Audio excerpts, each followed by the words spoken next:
Les amis, bienvenue dans cette nouvelle vidéo et vous n'êtes pas sans savoir qu'en ce moment on est en pleine période de mercato. Et donc dans cette vidéo je voulais parler et donner mon avis donc sur 5 des potentiels gros transferts de ce mercato hivernal. Bien sûr je vais pas donner tous les gros transferts, j'en ai donné que 5 parce que sinon la vidéo pourrait durer quasiment 1 heure. Et bref, avant de commencer la vidéo, juste je vous demanderai quand même de vous abonner et de liker la vidéo. Déjà ça prend 2 secondes et ça me permettrait vraiment, ça donne un énorme soutien.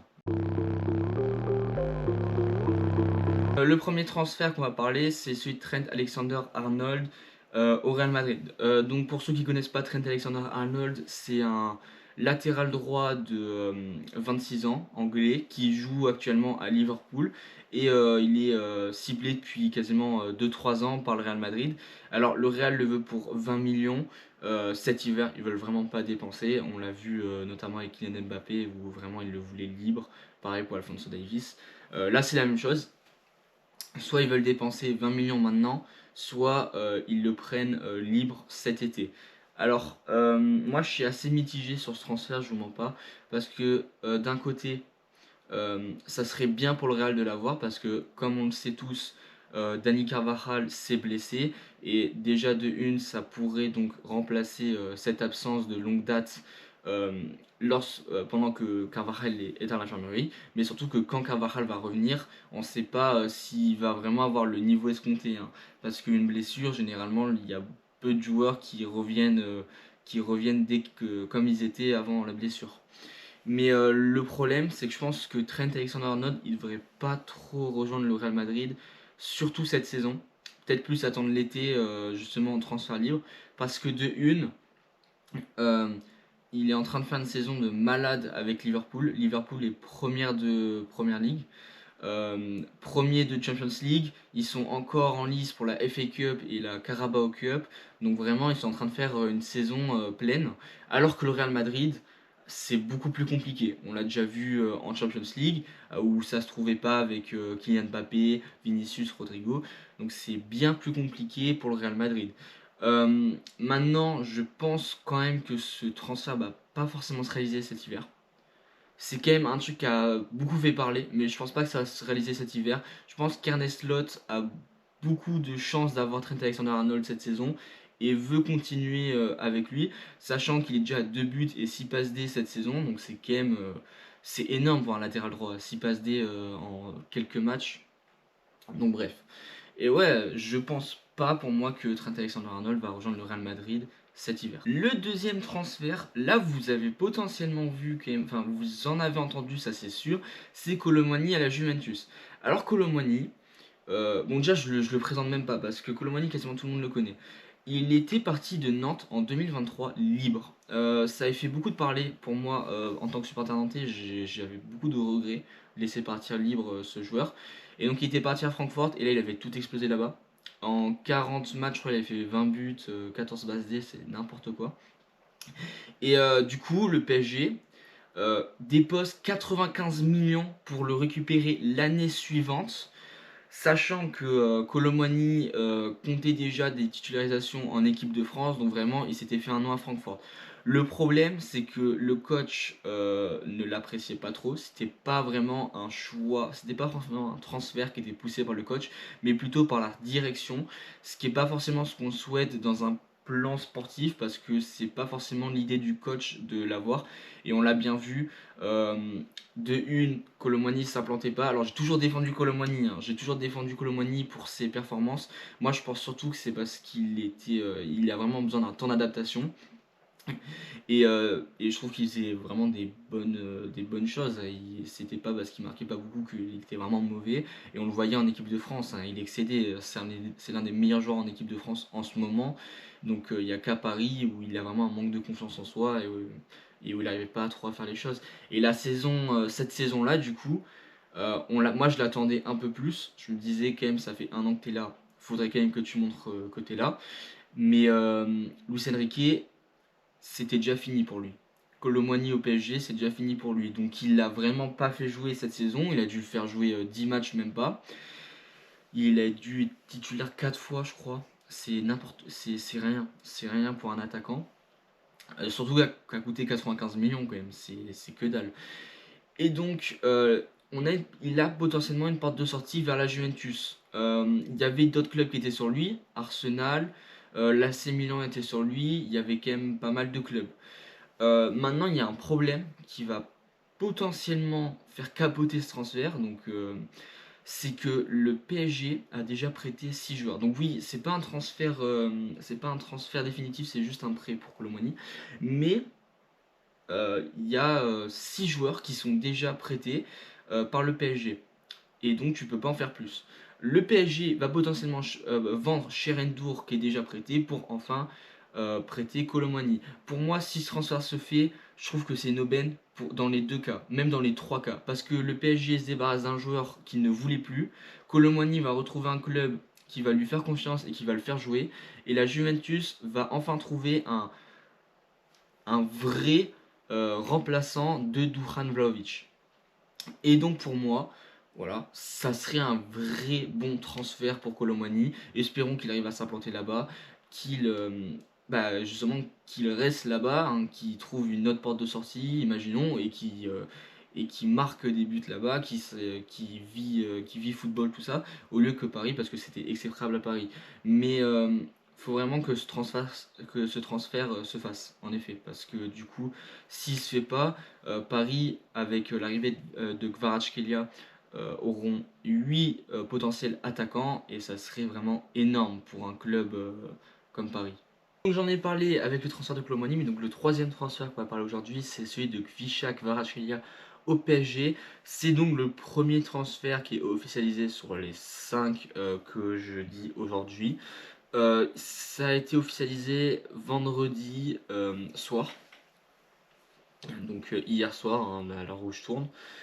Et ça a été attendu depuis, je crois, une semaine. Et en fait, l'histoire avec Kvaratskhelia, ce qui est intéressant, du coup, avec le Paris Saint-Germain, c'est que ça fait déjà euh, 2 ans que Paris le veut, mais l'année dernière, l'été dernier plutôt, il était invendable, genre 120 millions. Le Napoli voulait le vendre pour 120-130 millions. En plus, il faisait pas une très très bonne saison, hein. Il avait gagné la Serie A 2 saisons auparavant, mais cette saison-là, c'était pas forcément grandiose, Kvaratskhelia. Et là, cet hiver, on arrive à l'avoir pour 70 millions d'euros. Enfin, 70 millions, t'as baissé le prix par deux quasiment. Donc c'est assez énorme ce qu'a fait Paris. Déjà, je trouve que Paris arrive à de mieux en mieux acheter, hein. On baisse drastiquement les prix que donnent de base les clubs. Je pense notamment à Juan Neves. Tu parlais d'un prix à 90 millions, bah non, il arrive à 75 millions. Donc ouais. Et c'est vraiment un point positif pour deux raisons, l'arrivée de Kvicha Kvaratskhelia. C'est de une, ça va te permettre de consolider ta place de Ligue 1, hein, parce que il va t'apporter donc un peu plus d'offensivité. On a déjà Colomwani, enfin on a déjà Dembélé et Barcola, on n'a plus Colomwani et certains non plus. Et si on a Kvaratskhelia sur les ailes encore une fois, bah donc on a beaucoup plus de concurrence sur les ailes et vraiment ça nous met bénéf, ça met bénéf Paris en tout cas. Et le deuxième point positif, c'est que en Ligue des Champions, bah il peut faire la diff. Je dis pas qu'il va la faire, hein, parce que faut un temps d'adaptation, tout ça, il y a tous ces facteurs qui sont en jeu, mais il peut faire la diff. Et un autre point, celui-là c'est pas forcément important pour le PSG, mais qui est quand même important pour nous en tant que Français, c'est on récupère quand même une très très très belle star en Ligue 1. On a cette fois, après le départ d'Mbappé, je pense qu'on a maintenant euh, la star de la Ligue 1, donc c'est Kvaratskhelia, tu vois. En Liga, c'est Vinicius, Mbappé. En Bundesliga, t'as Kane. En Première Ligue, t'as Cole Palmer, Haaland et De Bruyne. Mais là, en Liga, on avait quoi? On avait Barcola, Greenwood. C'était pas non plus sensationnel. Et donc là, tu récupères Kvaratskhelia. Après, bien sûr, comme je l'ai dit, temps d'adaptation. C'est pas forcément un joueur qui stade beaucoup. On sait que c'est plus dans le volume de dribble, un peu à la manière de Désiré Doué. Mais je trouve que Kvicha Kvaratskhelia, c'est un très très beau transfert. Et maintenant, on va parler de Ronald Araujo. Ronald Araujo qui est pisté encore et toujours par la Juventus. Il y a quand même des clubs, je trouve ça fantastique qu'il y a des clubs, chaque joueur quasiment, il se pisse dessus. Enfin, il piste ce joueur-là. Par exemple, même Skriniar, il piste, la Juventus piste Skriniar. À un moment donné, c'était Chelsea. Chaque joueur que tu entendais au mercato, bah, Chelsea était sur le coup apparemment. Et maintenant, ça commence à être United et la Juventus. Donc moi, ça me fait doucement rire parce qu'il y a quand même des clubs comme ça où tu dis un nom, hop, bah il y a le club dessus. Mais bref, Ronald Araujo, donc c'est un joueur, on va pas dire formé au Barça hein, parce que je crois pas qu'il est made in Masia, mais qui est quasiment formé hein, parce qu'il est arrivé au FC Barcelone B avant d'intégrer l'équipe première en 2020. Et depuis 2020 jusqu'en 2022 pour moi, c'était quand même l'un des patrons du Barça en défense. Il avait fait beaucoup, beaucoup, beaucoup de choses qui nous montraient qu'il avait la place dans du coup qu'il avait sa place au FC Barcelone et qu'il avait la place d'être capitaine. Il a d'ailleurs été capitaine en 2023-2024. Le problème, c'est qu'il a vite perdu sa place. Pour plusieurs facteurs. Le premier, les performances, elles suivaient plus trop. C'était plus trop un joueur qui avait des grosses performances. La deuxième, vous en doutez parce que il se blesse beaucoup, énormément. Même bah, là, cette saison, il s'était encore blessé. Je crois qu'il est revenu. Ou alors, il s'est encore. Enfin, je suis pas trop l'actualité de ce joueur. Et la troisième, bah, c'est qu'il, je crois qu'il a pété un plomb. Enfin, je sais pas. Je trouve que Araujo, bah déjà, on l'a vu face au PSG, il s'est pris un rouge et du coup il a éliminé le PSG. Enfin, il y a des fois où Araujo, je comprends pas ce qu'il fait. Il y a des mouvements que je ne comprends pas. Des fois, il prend le truc à la main. Enfin, je ne comprends pas ce que fait des fois Araujo. Mais mine de rien, son transfert à la Juventus, s'il se fait, bien sûr, je crois que c'est plutôt en froid. Même ça, quasiment, ça a peut-être arrêté les négociations. Enfin, j'en sais rien. Mais ouais, c'est dur pour l'instant parce qu'en fait la Juventus voulait 35 millions d'euros mais le Barça en demande 75. Déjà le Barça a du calme parce que c'est pas non plus c'est pas Sergio Ramos que vous nous vendez là et sa valeur marchande est à 60 millions d'euros et je pense que tu peux la vendre et que tu peux l'acheter bien moins que sa valeur marchande hein. Tu peux l'acheter pour 55-45. Je trouve que 35 millions, oui, c'est abusé pour un joueur du potentiel de Ronald Araujo. Mais 75 millions d'euros comme demande le Barça, c'est vraiment pour se refaire, pour se refaire de l'argent. Hein, parce que le Barça a besoin d'argent, effectivement. Et donc voilà, mais je pense que ça serait bien parce que du coup, la Juventus a beaucoup de blessés en défense centrale et ils se prennent quand même pas mal de buts, je trouve. Et c'est bien pour Ronald Araujo parce que je trouve que potentiellement s'acclimater à un autre club que le Barça et s'imposer là-bas, bah, ça pourrait faire un énorme bond dans sa carrière. Cinquième transfert que j'ai envie de parler, il va bientôt se réaliser, donc il y en a deux qui sont plutôt positifs. Hein. Il y en a deux qui vont peut-être se réaliser, donc c'est Kvaratskhelia et Omar Marmouche. Omar Marmouche, que la saison dernière, on n'en entendait pas parler. Genre vraiment, personne ne connaissait ce joueur. Cette saison, il terrorise la Bundesliga. Donc Omar Marmouche, pour ceux qui ne connaissent pas, c'est un joueur égyptien avant-centre de l'Eintracht Francfort. Et là, en 20 et 25 matchs, ou 21, je ne sais plus, il a marqué 20 buts et il a délivré 16 passes décisives, ce qui est énorme pour un avant-centre. Déjà, le nombre de passes décisives est colossal. Et ouais, 20 buts en Bundesliga. Alors, on sait que la Bundesliga est la terre promise à tout attaquant qui souhaite réussir dans le football. Mais quand même, on sait qu'Omar Mamouche, ça pas non plus, quand on regarde son passé, c'est pas non plus le meilleur avançant du monde. Sachant que jusqu'à maintenant, il a quand même essentiellement évolué en Bundesliga. Il a d'abord fait Wolfsburg, après il a Saint-Pauli en prêt, puis reprêté à Stuttgart, avant au finalement d'être vendu définitivement à Francfort en 2022. Il s'était pas forcément imposé, et là depuis cette année, c'est quasiment un crack. Et donc le club intéressé par Omar Marmouche, c'est Manchester City. D'ailleurs, je comprends pas trop le choix que City voudrait acheter Omar Marmouche, parce que City a déjà Haaland et on l'avait déjà vu avec Julian Alvarez. Julian Alvarez qui avait à peu près le même profil que Haaland, enfin c'était pas du tout le même profil, mais ils partageaient le même poste. Et Alvarez s'est fait déchiqueter au niveau du temps de jeu. Le nombre de matchs qu'il a joué, c'était pas possible. Haaland prenait trop de matchs. Et là, avec Omar Marmoush, ça va être encore pire, mais genre x2, hein. Je trouve que Alvarez, là, ce qu'il avait vécu l'année dernière, ça va être rien, à côté de Omar Marmoush, s'il part à City.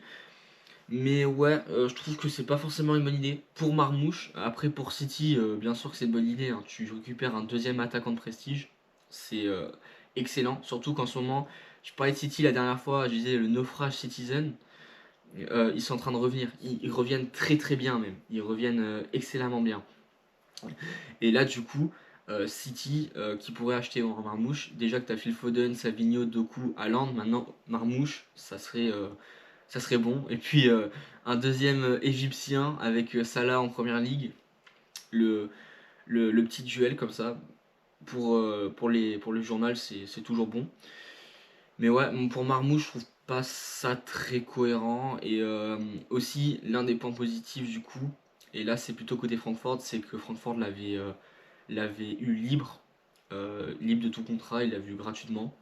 Et là, ils vont l'avoir pour 80 millions d'euros, donc quasiment ils ont quasiment fait la meilleure plus-value de l'histoire, hein. On rappelle quand même que la meilleure plus-value de l'histoire, c'est Neymar, 90 millions de plus-value, enfin je me rappelle plus, mais ouais, 80 millions de plus-value quand même, c'est énorme. Mais si ça arrive, quand même, on espère en Marmouche qu'il va avoir du temps de jeu. Les amis, c'est la fin de cette vidéo. Alors, comme je vous l'ai dit au début, je pouvais pas dire tous les transferts. Je sais qu'il y a Kyle Walker qui pourrait aller à l'AC Milan. On sait que le Real Madrid aussi le piste. On a Rashford qui est un peu proposé partout, hein, on n'en veut plus trop. Casemiro qui va potentiellement aller en Arabie Saoudite. Asensio, pourquoi pas, qui pourrait aussi aller à Naples, tout ça. Mais donc je pouvais pas trop parler de cela, ça prendrait beaucoup trop de temps. Et puis du coup si la vidéo vous a plu, bah, n'hésitez pas encore à liker la vidéo et à vous abonner si ce n'est pas déjà fait. On se dit à la prochaine.